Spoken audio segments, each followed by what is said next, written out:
The president wants to spy on 200 million Americans without a warrant. Has he read this document, which he was sworn to uphold? Now, I will not have you libel Abraham Lincoln. I don't understand the problem with registering guns. We register cars. Mark Levine brings you the news the government doesn't want you to know. Today, an explosive story about connections between white supremacists and Islamic terrorists. When there's a conflict between Scalia's conservative values and the Constitution of the United States, he throws away the Constitution. When we do have secret prisons, that is not what America's all about. Let's go to Mark in 5, 4,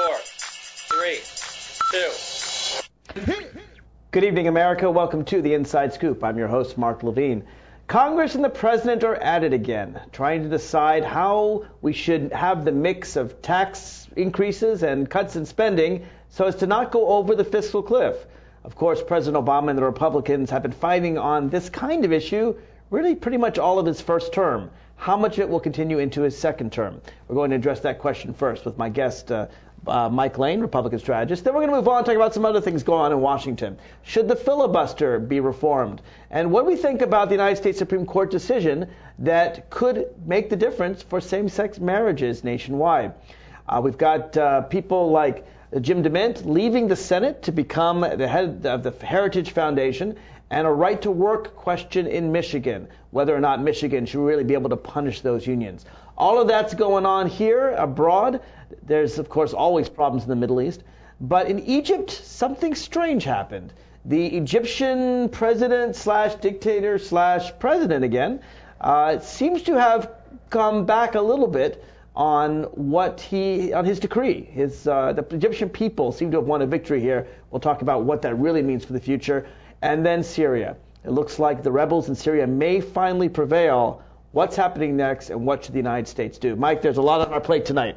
Let's start with right here in Washington, the fiscal cliff. That's what everybody's talking about. Let's face it. That's what your party's talking about. That's what my party's talking about.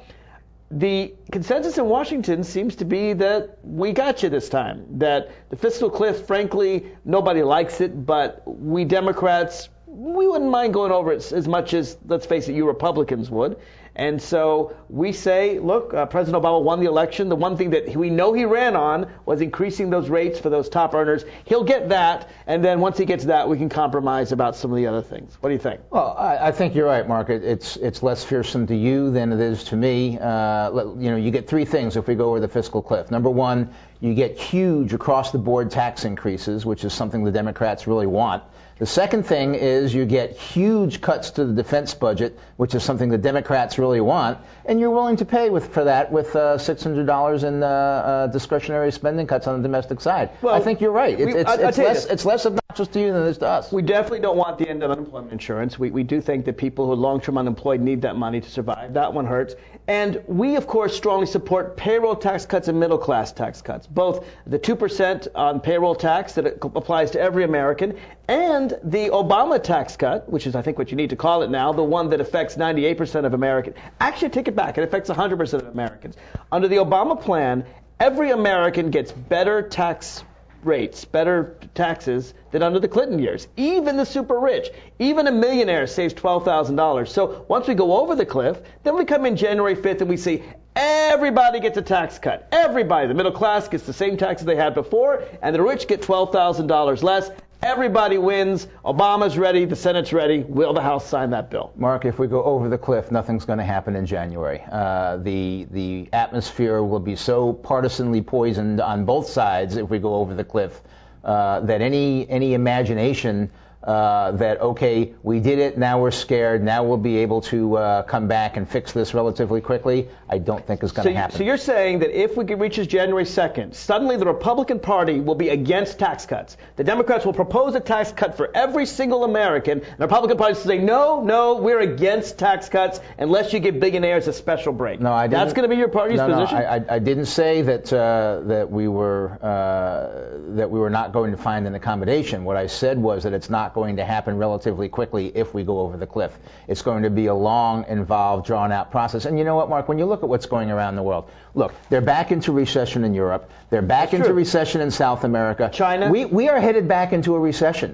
With or without the cliff, we're headed back into a recession. Well, actually, and I don't see any way out of it. So the last unemployment numbers, I think you know, are down to the disastrous. 7.7%. They're the lowest they've been since Obama became president. And how did we get to 7.7%? Because another 500,000 people got so discouraged they dropped out of the workforce and don't count anymore. Is that the way we want to lower unemployment? Consumer confidence is the highest it's been since Obama became president. Housing prices are back up. Manufacturing is back up. The economy is looking good. Look, I don't want to go over the fiscal cliff, but I think I recognize that at the end of the day, if you never pay back these deficits, right? I mean, Republicans used to care about deficits. And we used still to be do. the fiscal conservatives, right? We are. So now, all we're saying is have the rich pay their fair share. And Republicans are saying, you know what? We prefer that the entire economy go into recession. We want every American to take a tax increase. You're saying that on January 2nd, the Republicans will be against a tax cut for all Americans? Mark, really? You have to be consistent here. We just agreed that it's the Democrats who want to go over the cliff, not the Republicans. And now you're telling me that it's the Republicans who want to go over the cliff. No. We have to be consistent about what your argument is.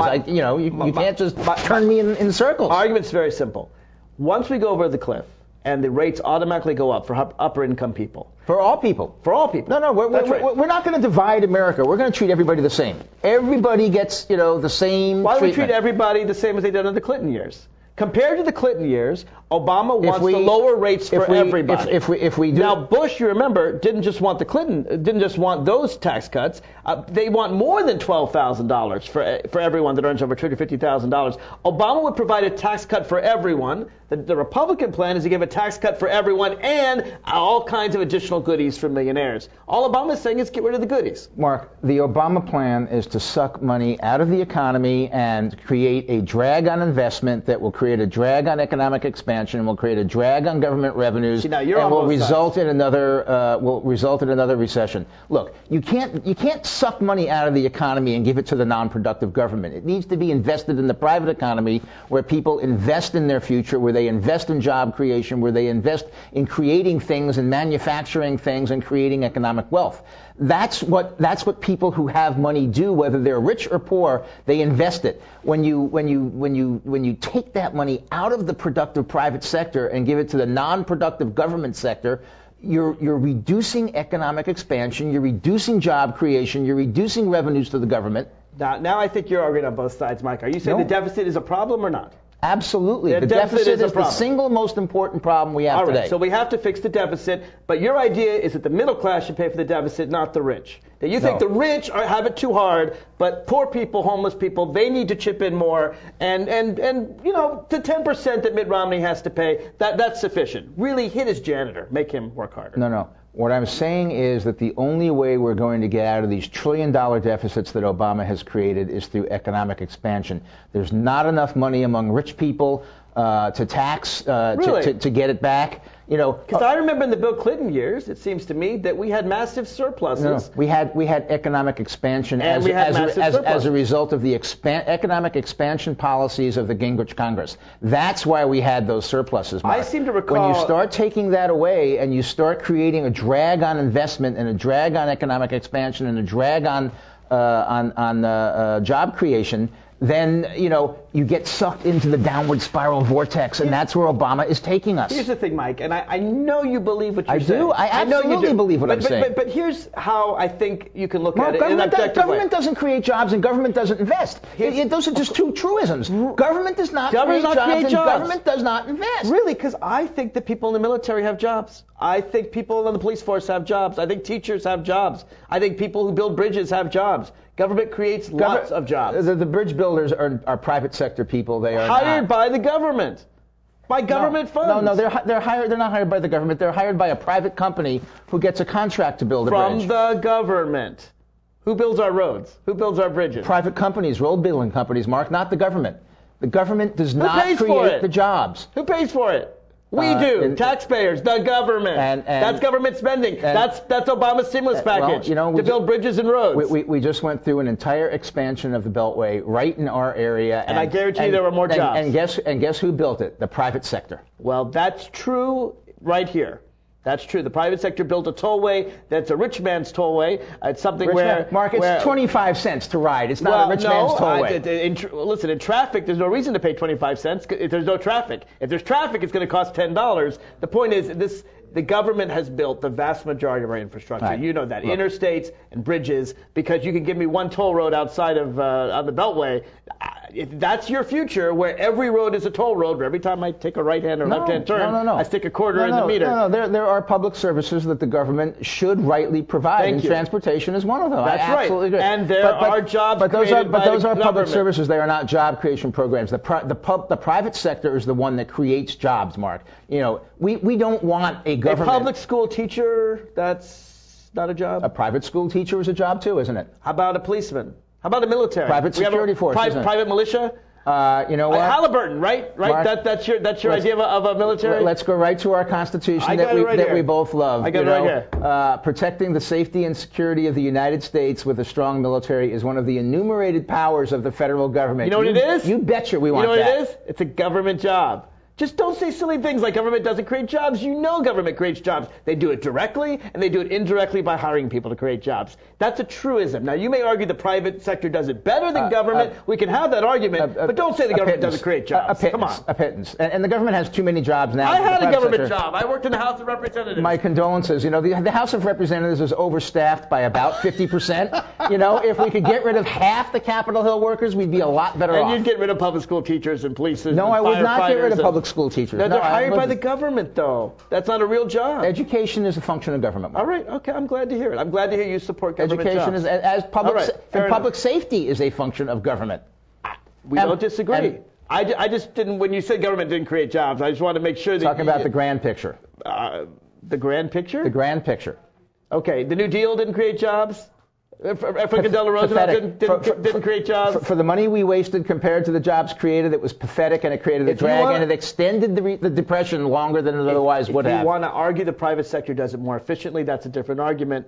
It depends, frankly, on the job. When it comes to health care, we know, for example, the government does it more efficiently. Medicare has a 3% overhead rate. Private insurance companies have a 20% overhead rate. So that means the government is 7 times more efficient than the public sector in health care. And why, when it comes to providing hamburgers, you're right. I'll leave that to the private sector. And why are doctors no longer taking Medicare patients? Because the government has so screwed up that program and is so stiffing the doctors in terms of what they're supposed to get for caring for a patient. Mark, don't turn 65 or 68 when you get there, because they're not going to take you as a Medicare patient. There are a lot of doctors that still take Medicare patients. Fewer and fewer by the day. I'm not really worried about that one. I would be if I were you. If you want to join in this discussion, this fierce debate, we'd love to hear your voice as well. Just call it at 571-749-1166. 571-749-1166.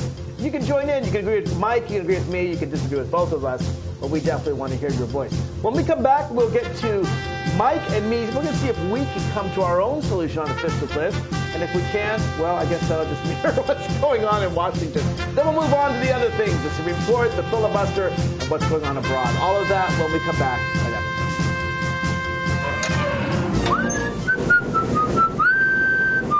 This is firstgov.gov, where we're obsessed with getting you government information. Brand new student loan applications on the site, baby. This calls for a celebration. Where's your uncle? So in the end, it was either take the astronaut gig or come work here. What can I say? Duty called. Dude, that's my cop. Oh, sorry. Yeah. No, I'm pretty sure that's Sam's cop. Oh, sorry. Yeah. No. Sam's? No. Just log on or email us and get what you need. C, change of address form. That's how it's done. D, driver's license renewal. E, emailing Social Security information. Yeah. Okay. Yeah. Nice, we'll allow it. All right, What are those? Government surplus cars for auction. You posted those online last time. No, you did. I'm posting them online this time. For all your government information, firstgov.gov. Oh, what have we got here? Sometimes you feel tired. You can't seem to lose those extra pounds off your midsection. And your joints hurt when you take the stairs. Well, you're getting older. But I'm happy to say that there's some simple things we can do to keep you happy and healthy for years to come. We can also lower your risk for some serious diseases the older population is often subject to. Proper nutrition is more important than ever. Your body has changed, you know. Not as many treats.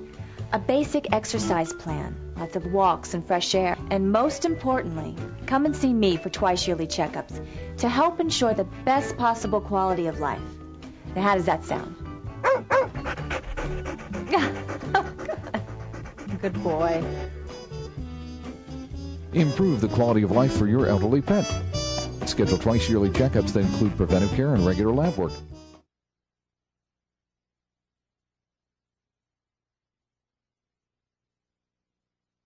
Inside Scoop, I'm your host, Mark Levine. In Washington, there is a fierce battle.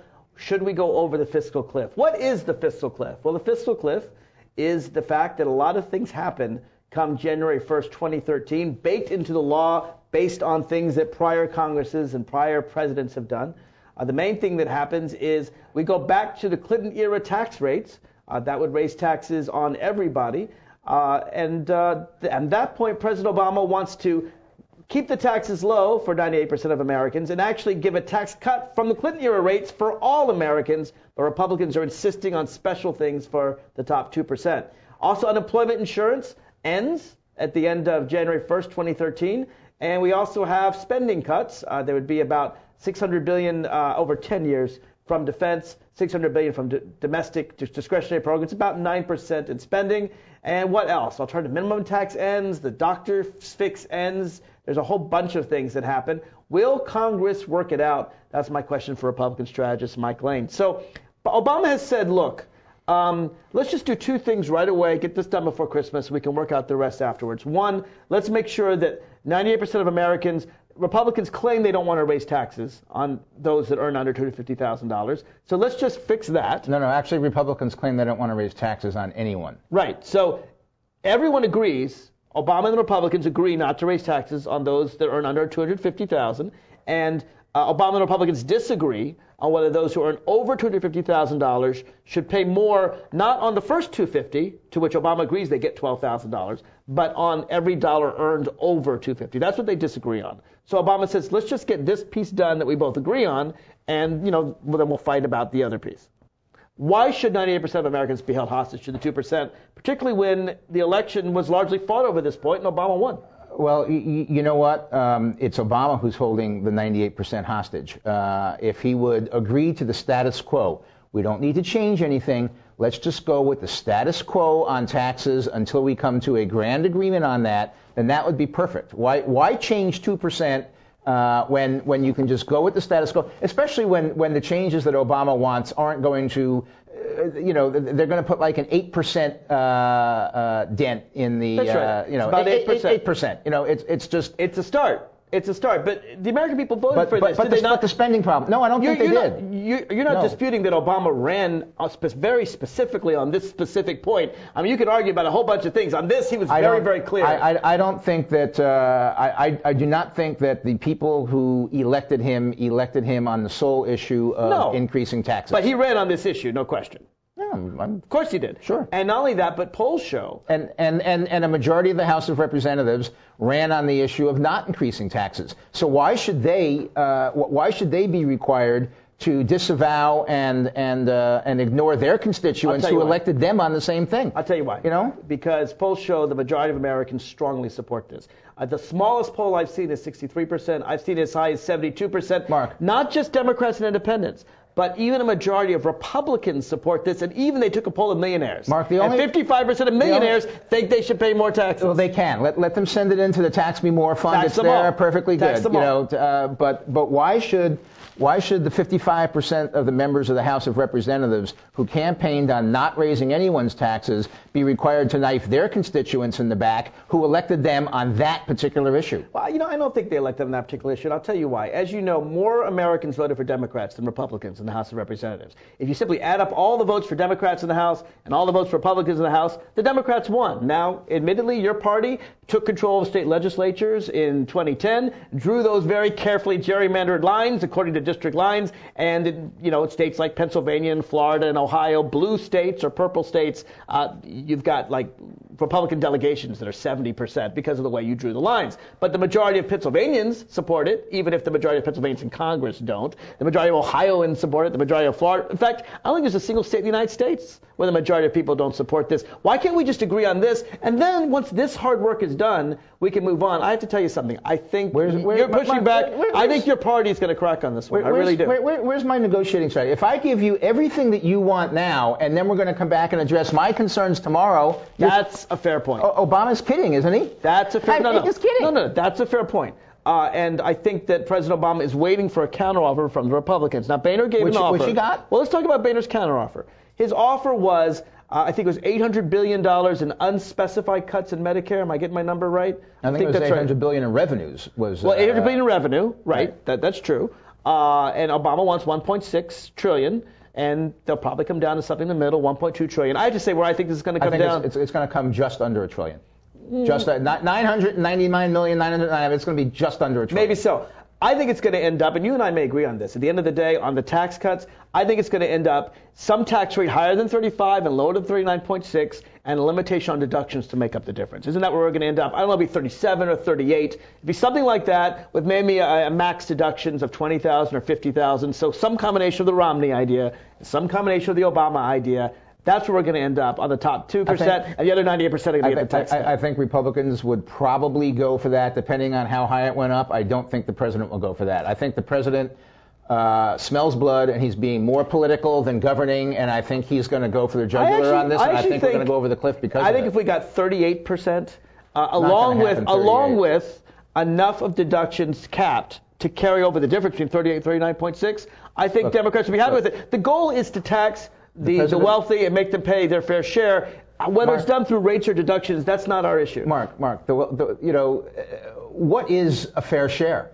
I mean, I think the Clinton era is a good example because in the Clinton era, they paid these high rates, 39.6, and not only did the rich get richer, they got very rich in the Clinton era, but the middle class and the poor got richer too. It's something where we can all share. Here's what I think is fair share. Okay. I'm not totally opposed to a progressive income tax, although I think a fair tax is a lot better way of doing it than a progressive one. However, I see absolutely no reason when you combine payroll taxes, sales taxes, income taxes and state taxes and things like that. I see absolutely no moral justification for anyone paying more than 25% of their income in taxes to the government at all levels. Except they have since 1930. Right, and it's immoral. Or so. It has to stop. It's been going on for 82 years. And it's got to stop. And you know what? We have a government very different from the way it was in the 1920s. We do have Social Security. We do have Medicare. Those are separately funded. We can talk about those. That is the payroll tax. No, but that's part of the taxes that you pay. But we also have a military. We didn't have this military around the world in the 1920s. We were pretty isolationist in the 1920s. You want to take us back to a level of spending we have not seen since the 1920s. And you're not going to succeed. Ronald Reagan did not succeed. What did Ronald Reagan do? He cut taxes. He didn't cut spending very much, and we started with massive deficits. Your party always claims they want to cut spending. They never actually do. You know what, Mark? Here's the reality. Ronald Reagan actually signed the largest tax increase then in the history of the United States in 1986. That's correct. And it led to recession. So let's not, wow, I've never heard a Republican criticize Ronald Reagan before. This is the first for me. He was an 89% good guy, Look, the heart of the issue, and so I think actually I think there is room for compromise on this tax rate. Like you said, I think we agree, somewhere between 35 and 39.6, some cap on deductions. I actually think there's room there. We may argue about 37 or 38. I think there's room there. Let's talk about on the spending end, because during the election, you and Romney supported. Go ahead. One more thing on taxes. Let me underscore that the magic number for the aggregate, no matter where you get it from, the magic number is a penny or $1 under $1 trillion. That's the magic number. It's not 1.2. It's not 1.4. For tax increases on the rich. It's under $1 trillion. Okay. So No. It's not tax increases on the rich. It's revenue increases to the government from no matter what source it'll be. So tax increases, period. Well, we don't want to raise them on the 98% earning under $250,000. You actually do want to raise them on the middle class, but that's another argument. No, we don't actually. Well, we can talk about whether it's a good idea or not. Okay, so let's talk about the spending side. First of all, it's very important that people recognize, and I think they do, that Social Security and Medicare are separately funded from the federal income tax stream. And payroll taxes that you were complaining about, that you think they're too high, rich people don't pay payroll taxes. I think they're right. Well, they do. Yes, they do. No, because they're capped at 113,000 or so. Because they don't get the benefit, Mark. Why would you tax somebody to the point where they would be getting a benefit of $3-4 million a year when they're not getting that benefit? I'm taxed all the time on things I don't get the benefit from. Social Security is, well... I don't get a benefit from the corporate subsidies to oil companies. I don't get a benefit from the corporate subsidies. Yes, you do. You get cheaper energy. No, I don't. All important. The money goes to their pockets. I don't get cheaper energy. You can invest in oil companies and you can get dividends from them, but no, you get cheaper energy. I thought you wanted private stuff separate from the government. You want government-run oil companies. No. You just don't want government-run public school teachers. No, I actually think we should get rid of all those deductions corporate-wise. We agree on that. And dramatically lower the corporate tax rate. We agree on that. As I think we need to lower the personal tax rate down to 25%. Let me bring up my point, though, on Medicare, because Republicans are saying we might make a deal. Many of them are saying that they would agree to some increase in the top tax rate. Let's just say yesterday Dick Durbin was on Meet the Press, and he said absolutely not in entitlements, not going to happen. No way are we even going to look at this. Dick Durbin, understand that. Number 2 guy in the Senate. I like Dick Durbin. I'm a big fan of Dick Durbin. But I want to go to your party's argument, which is that we're willing to increase the revenues. We can argue whether it's 800 billion or $1 under a trillion or 1.2 trillion. But we'll do it if we get something on entitlements. They want something on entitlements. This is your party's argument, no, correct? We want something on spending.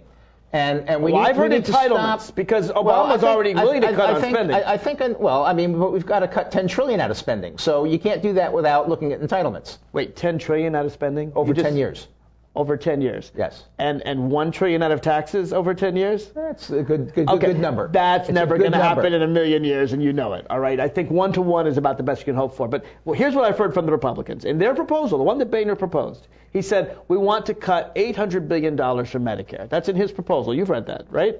I have not actually read his proposal, but I'll grant you some leeway at this point. That's what he said.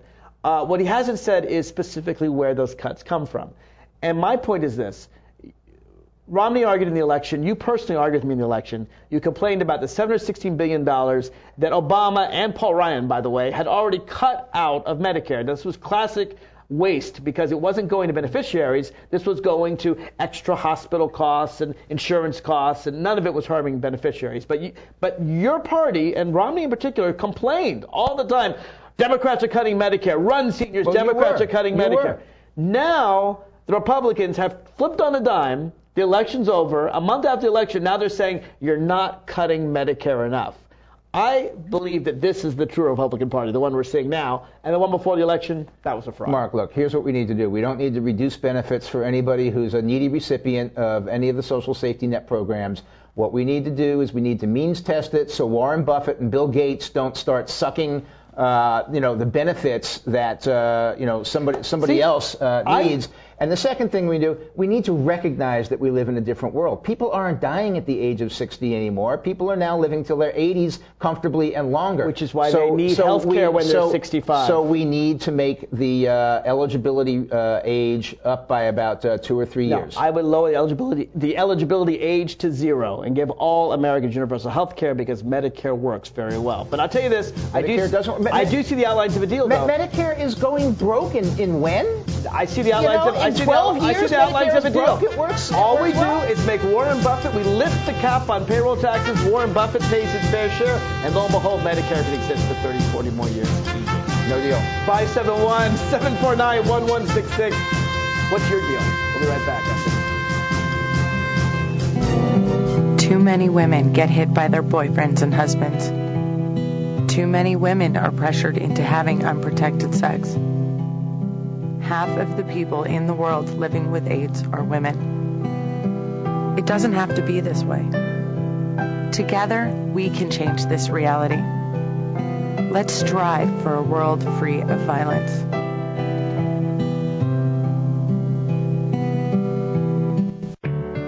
At Volunteers of America, we don't just give kids a way to stay off the streets. We give them the tools they need to reach their full potential. We don't just help the elderly receive needed care. We help them live life to the fullest. We don't just provide food for homeless individuals and families. We provide job training and placement so they can buy groceries. Volunteers of America is a national organization that for over 100 years has provided programs and services that allow people to overcome their challenges, to become vital members of their community. At Volunteers of America, we don't just help people, we help people help themselves. Find out how you can support the programs that are working in your community. Contact Volunteers of America today. Call 1-800-899-0089. Drivers face all kinds of distractions. Guys, stop playing, no? Before your wireless phone becomes one of them, stop. Drive safely. Keep your phone in easy reach and dial sensibly. In bad weather or traffic, call later and use a hands-free device. Remember, with wireless, safety is your call. Welcome back to the Inside Scoop. I'm your host, Mark Levine. So my guest, Republican strategist Mike Lane, and I think, he may disagree, I think we're not far from a deal. I think the idea of having the top 2% pay rates higher than 35 but less than 39.6, capping deductions, I think the idea of perhaps increasing the cap on Medicare so that more money comes in the system from the wealthy. You want to means test it? Well, means test it that way. And Obama's already cut discretionary spending dramatically, more than any president in recent history, as the economy grows. I think we have enough to get past the deal. The one issue left is I don't think that Congress should play with the debt ceiling. I'll get to that one in just a second. Before I get there, though, where am I wrong? Isn't that the outlines of where we're going to end up? Put on your predictor hat rather than your political hat. The predictor hat is that we're going to kick the can down the road. We're not going to reach a deal. We're going to kick the can down the road. So you think we're going to go over the cliff? No, I think we're going to come up with some deal that is a deal to keep going, but not really solving any of the problems. That's what we're going to kick the can down the road. So the deal would look like, you think we'll continue tax rates? Because I don't think we'll continue these tax rates. That's never going to happen. Well, I think we do continue the tax rates probably for 6 months, as we kick the can down the road and see what happens. I don't think that's ever going to happen. Let me talk about the last part of the deal. If the president wants to drive us into recession for $80 billion a year, simple. I think that's a pretty small we go over way to the look at cliff, things. and then January 2nd, the Democrats offer to cut everybody's taxes. The Republicans refuse to cut everybody's taxes, and then we see the country get very angry at Republicans. We'll give you the same look, Mark. That will happen if you won't come to a reasonable conclusion. The history is that presidents own recessions, and no matter what you want to argue or the president wants to spin on this, once we go back into the recession, the president owns it, and that will be his legacy, that he drove the country back into recession. I don't think he wants that legacy. I don't think he already has one recession that he extended for 4 years as part of his legacy. Does he want the worst economic presidency in 8 years in the history of the country as his legacy? That's where he's headed. The American people have already said in the poll that they blame Bush more than Obama for the last 4 years. Bush is irrelevant. I agree with it. Not according to the American people. Yeah. You may think so. You know what? That's not what the American people think. Now that you're not spending $1 billion on television, that's what blaming somebody else instead of yourself, I think come January, it's the president's economy. I think come January, when the Democrats and the President of the Senate say everybody gets a tax cut, from pauper to millionaire, everybody gets a tax cut, and the Republicans said no, we want everybody's taxes to be high, I actually think the American people will rally, including your party. Republicans will leave your party in droves and say, hey, if you're not going to vote for a tax cut, you're not a Republican. And I think even Grover Norquist may come on our side and say, well, you know what? The Democrats are supporting a tax cut and the Republicans aren't. I guess they're the party of low taxes. Mark, we're fine with that if that happens. One of the strategies that I don't think is going to happen that we're talking about, I don't think it'll happen because it's probably borderline irresponsible. I think so. Is let the president have what he wants. Let's just not filibuster the Senate, and let's just do a vote, and then you own the economy. And if you really bring it on. If you really think that $800 billion over 10 years in tax increases and zero spending cuts is a prescription for economic growth and getting us out of the mess that Obama's gotten us into, I'm going to take that bet, and I'm going to come back in 4 years, and we're going to win. We would love it. And Obama's done more discretionary cuts in spending, far more than George Bush. I'm very proud of that. But here's the thing that I find interesting. Speaking of calling bluffs, on the issue of the debt limit. Now, you know what happened a year and a half ago. Republicans, mostly Tea Party Republicans, threatened. No, all Republicans. Not just Tea Party. No, I mean. Fine, all Republicans threatened. The debt has gotten so out of hand that the debt ceiling is suddenly an issue. The Republicans threatened to default on the national debt. Now, Lincoln didn't default on the national debt during the Civil War, and we paid back every penny of Revolutionary War debts. But their proposal is to have the United States of America the strongest, most trusted nation in the world, not only destroy its debt rating for 2013, but for all time, for centuries later, no one would trust America again if the Republicans managed to make sure that we default on our national debt. They are willing to literally destroy the nation's credit and drive us into a worldwide, not recession, depression, rivaling the Great Depression, because China pulls its money out. Suddenly, no one wants to give us money anymore. You would advocate economic devastation. That's what your party wanted. Of course, that had Obama over a barrel because he actually cares about the American people and the economy. So you had him over a barrel. Now, I don't like either party threatening the debt ceiling. I don't like when the Democrats did it. I don't like the Republicans doing it. So President Obama has put forward a plan called the McConnell Plan because it came from your leader in the Senate, Mitch McConnell. And it says that basically, if Congress says they want to go into debt, in other words, Congress says we want to spend more than we take in, which Congress does all the time, then that happens. They can do a vote to disapprove it based on the debt ceiling, but the president could veto it. And basically, it would require a 2/3 vote of both houses in order to go to that dramatic default. Now, Mitch McConnell thought that the Democrats wouldn't like this either, taking away the congressional perquisite, I guess, to drive us all into this national default. He put it forward on the House floor, daring Democrats to vote for it. And Harry Reid said, fine by us. Go ahead. We'll put up for an up or down vote. And immediately Mitch McConnell filibustered his own proposal because he was just bluffing.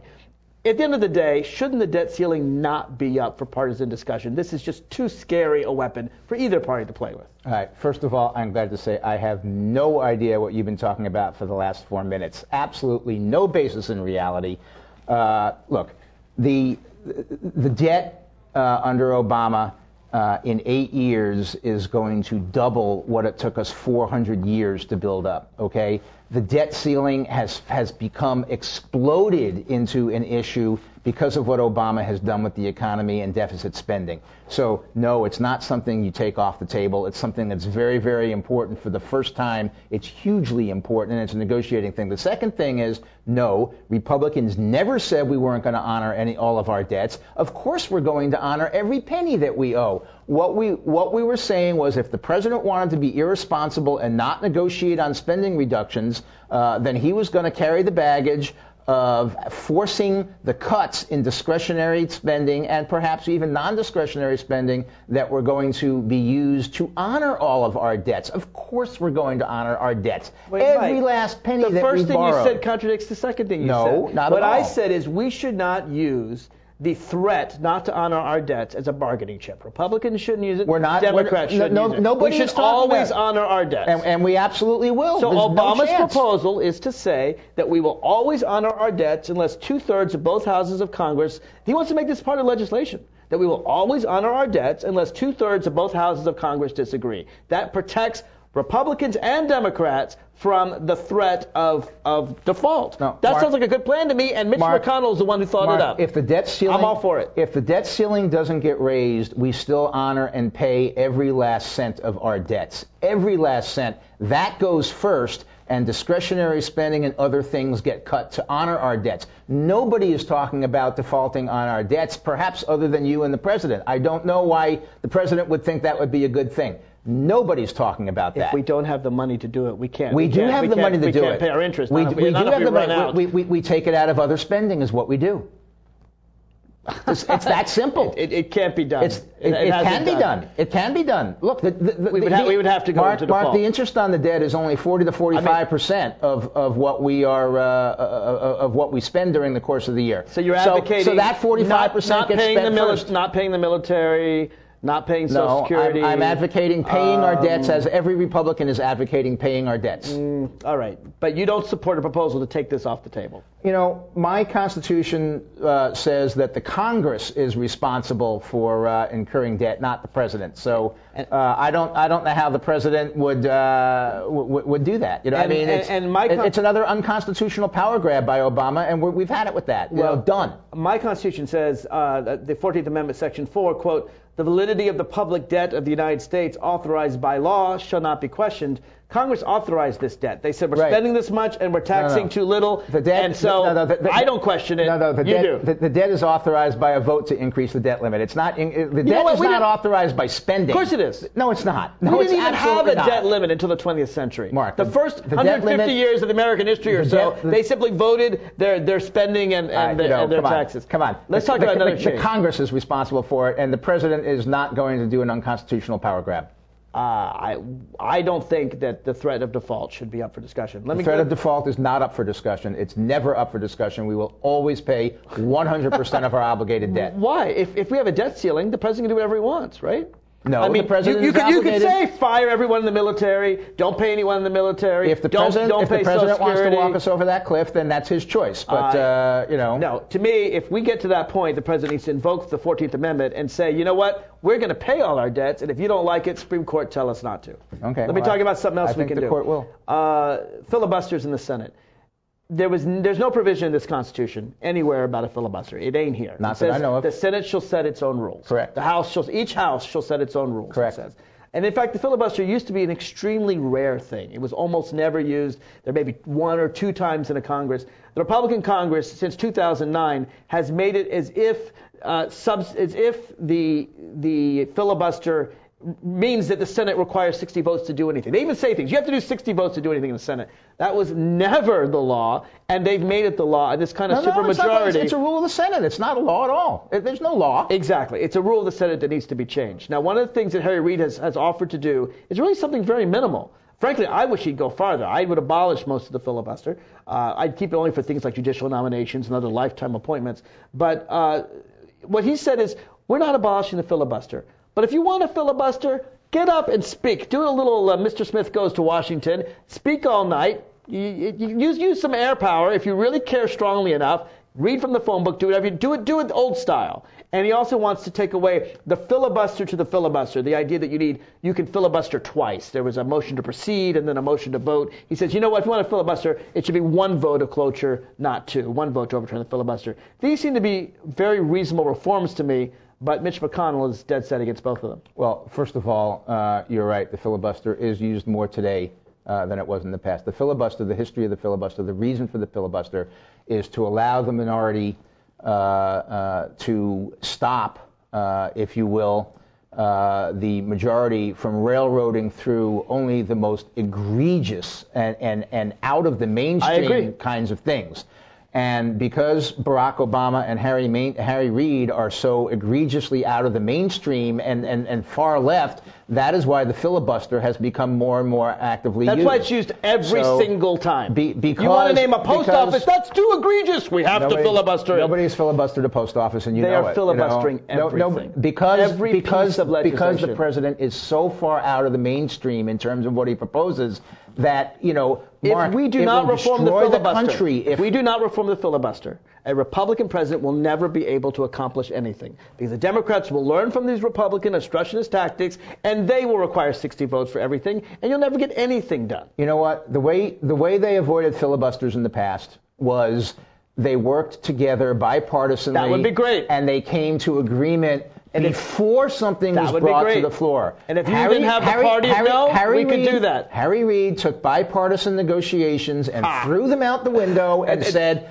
it's going to be my way or the highway, and we are doing this on the Democrats' terms. And the Republicans say, you can rewrite history all you want. Mitch McConnell said, true. I don't give a damn about the economy. I want to defeat Obama as president. That's my first priority. I'm going to screw over everything the Democrats do. He said that 2 months after Barack Obama was president. I hope he's better now. I will agree with you. We need to bring in the cops and make them talk all night because that was what it was all about. You know what? On that we agree. Yes. All right. We're going to cut to foreign policy when we come back.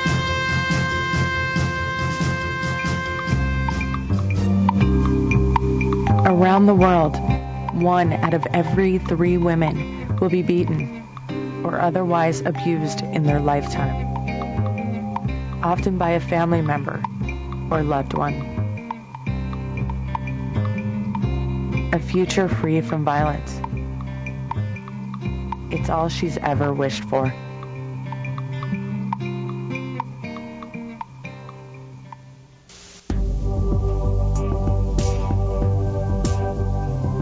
Did you know you have the power to stop children from joining gangs?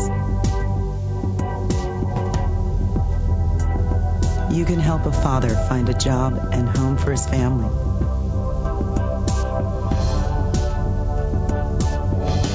You can assist a woman who can't afford the medicine she needs to live and the home she can't live without. You can choose to make a difference in our community. Support Volunteers of America, and you can help improve the lives of nearly 2 million Americans each year with programs and services that help individuals and families overcome their challenges to become as independent as possible. Support the programs that are working in our community. Contact Volunteers of America today. Call 1-800-899-0089. For some folks, saving for the future is easy, but for you, it might take a little more effort. Saving for your future is your responsibility, and there's a lot to save for. I never thought of that. Like your child's education, perhaps uncovered medical expenses, or just to be sure you can live the way you want when you retire. The time is now to save for tomorrow. Save now or work forever. The choice is yours. Choose. Welcome back to the Inside Scoop. This is Mark Levine. This is your last chance to call in, by the way, if you want to join in the discussion. We'd love to hear from you. 571-749-1166. My guest is Republican strategist Mike Lane.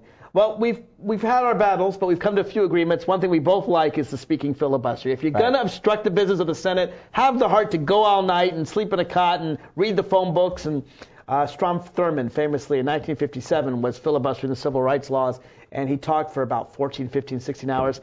And the poor man had to go to the bathroom. And because of that, we have civil rights. So I say we need the old speaking filibuster. It should be tough to obstruct the business of the United States Senate. Well, I think your first model was actually the right one, Jimmy Stewart. You know, a great role model, there you go. Great American, and a good Republican.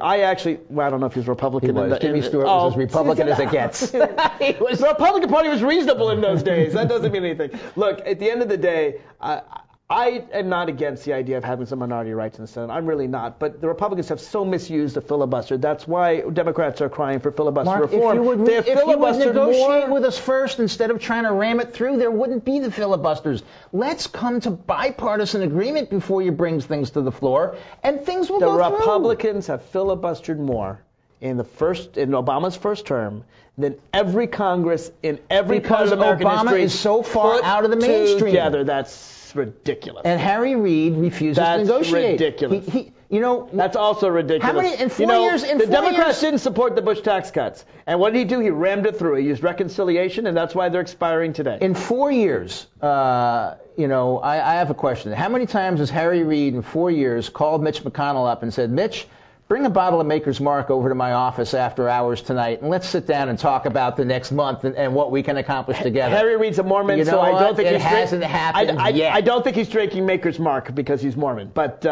look, it'd be nice if they would work together. It'd be nice if Mitch McConnell hadn't said that Harry Reid hasn't called him. The destruction of the president was his first priority, and helping Americans was his second priority. Not the destruction of the president, making him a one-term president. Making him a one-term president. And he said he hoped he would succeed, but not on his terms. He did say that. Let's move on. I want to quickly address, before we move on to foreign policy, the United States Supreme Court has some very important cases coming before it. One is on the Defense of Marriage Act. The other is on California's Proposition 8. It is my prediction it's going to be close, but it's my prediction it'll be a 5-4 vote with Justice Kennedy joining the 4 liberals to say that the federal government has no right to define marriage. That is a state right, and if a state says that you're married, then you're married under federal law too. If Maryland says gay people are married, they're married under federal law too. If Idaho says gay people are not married, they're not married under federal law. But there's nowhere in this Constitution that says the federal government can define marriage. The Defense of Marriage Act is unconstitutional. What do you think? I think this has the possibility of coming down almost any which way. I don't. It all depends on Justice Kennedy, actually. No, I don't. Possibly Roberts too. I don't think it's necessarily a 5-4 vote. I think Roberts could conceivably join with Kennedy, and I think you'll see. All 4 liberals will say that these laws are unconstitutional. I think, no question about that. I think this is unpredictable, and people have gone broke predicting what the Supreme Court's going to do. I was the only one I knew who said I wasn't going to say what I thought they were going to do on Obamacare, and I said they would uphold it as constitutional, and I was correct. The point is, predicting the Supreme Court is an industry that's ripe for going broke. This Constitution doesn't allow Congress to define marriage, does it? It's a state right. States have been defining marriage for 200 some odd years. You're all about states' rights. That's not a federal thing. You and I have had the opportunity to debate in other forums other than this one where you've heard me go publicly that it's a state issue, not a federal issue. Right, so we agree on that. Glad to hear it. All right, let me move on to foreign policy. The two main countries of interest are Egypt and Syria, though, of course, there's all kinds of goings-on in the Middle East. Let's start with Syria, actually, because 40,000 people are dead. I've long advocated, and I've criticized the president, frankly, for not acting in Syria. The president has said Assad has to go. I'd like him to do more than words. He has said, I'm glad he said, that the United States will take action if Assad uses chemical weapons. I don't think he actually said that. Well, he implied it. He said there will be consequences. Consequences. Right. He said there'll be consequences. So he may not even go that far, but at least hopefully that will persuade Assad not to use chemical weapons. Of course, Assad, with conventional arms, is doing pretty good at killing a lot of innocent men, women, and children. What's different now is the rebels are starting to win. They're starting to control large swaths of Syria. They're not yet conquering Aleppo or Damascus, but they're close. I would predict, frankly, in 3-4 months, the rebels will take over the lion's share of Syria. Here's my fear. My fear is because we didn't help Syria, because we didn't, and I wasn't ever advocating troops. As you know, I was advocating a no-fly zone and arms. Pretty much what we did in Libya is what I was advocating. But my fear is this. Because we're not helping them enough, I fear that Al-Qaeda and other extremist elements, the same reason I won't say you've been, I won't pick on you, but many Democrats and Republicans have said we can't help them because there are a few extremist elements in the Syrian Free Army. I think by not helping the people we want to help, the people who are fighting for a democratic Syria, it actually helps the extremists. Just like we found in Libya, they're good guys and bad guys, and they can be on the same side fighting the dictator. If we don't arm the good guys, then the Al-Qaeda-like people tend to have more arms, more power, and Syria will end up in far worse anarchy than if we'd actually gone in. So my argument is, the arguments against us helping is that it would lead to anarchy. I think we get more anarchy if we don't help. You're confusing me with my twin brother. Okay. I have been in favor of intervention in Syria. Glad to hear it. For 18 months ago, okay. I thought was the right time. I did too. That was when the resistance forces, when the opposition forces were true opposition forces and true reformers. Right. The problem now, and I was also in favor of a no-fly zone at that point. Back when we were arguing over, oh my God, there's been 1,000 innocent people killed, I remember as opposed to 40,000 people killed. I remember that. Now, of course, Al-Qaeda has come in. They are commingled with the forces. You almost can't blame them when 40,000 people are dying. They're looking for anybody. If we give weapons to the opposition forces at this point, we don't really know who's going to get them or what's going to happen with them or anything like that. We're talking about putting them through Qatar and putting them through Saudi Arabia and having them give so that they come from Arab countries, wink, wink, nod, nod, which is not a bad thing to do. First of all, that's already happening. Okay, now Saudi Arabia and Qatar are already getting weapons. But it's not the big stuff that we're talking about now, really going in and playing the hand. If it may be too late, that not too late for the rebels to win, it may be too late for us to get credit because other people have been there and we haven't been there. Well, I'm sorry about that. I'll tell you. And as I said, Al-Qaeda and the other terrorist groups are already there in large numbers now, not in small numbers, and they're already commingled with all the legitimate opposition forces. And how do you control who gets these arms? We can work with the Kingdom of Saudi Arabia and say, we want you to make sure that these things only go to the real opposition forces. How do you do that? You don't. Well, you're right. We are giving real weaponry to the terrorists when we do this. You're right that they're there now. You're also right that they're far more. They weren't there 18 months ago. No, they weren't. They are there now. I think, though, you'd agree with me that they're still not the majority of the opposition. They're not the majority of the rebels. Obama and Secretary of State Clinton have worked hard to designate a free Syrian government that's already been recognized by the French. But not by us. But not by us. And we should recognize them. I absolutely think we should recognize them. This week. And as soon as possible. This week. As soon as possible. I believe it'll happen Wednesday. And I think what we need to do is direct arms to them. And some may get to the bad guys. Listen, in Libya, Let's face it, there were bad guys. Ansar al-Shari militia, the one that killed our heroes in Benghazi, was one of the bad guys in Libya. That doesn't mean the Libyan aid was a mistake. It means that in helping a whole bunch of Libyan people, some arms got to the bad guys. That's unfortunately the way it's always going to be. But at the end of the day, if we don't help the good guys, people will remember Al-Qaeda was there, Al-Qaeda defeated Assad, Al-Qaeda gets credit for the victory. It is late. It should have been done earlier. I still say better late than never. It's a very tough call. I'm going to come in on your side that it's better late than never. It's important. Better late than never, but boy, would it have been nicer about 18 months ago. I agree with you. Now let me move on to Egypt, where I think there's more disagreement. Egypt is a fascinating thing going on. I think that some on the right are proclaiming that Morsi, Muslim Brotherhood, he's a terrorist, he's just as bad as Al-Qaeda and so forth. And there's some on the left who say, well, Morsi, he's an elected president, he's a good guy, leave him alone.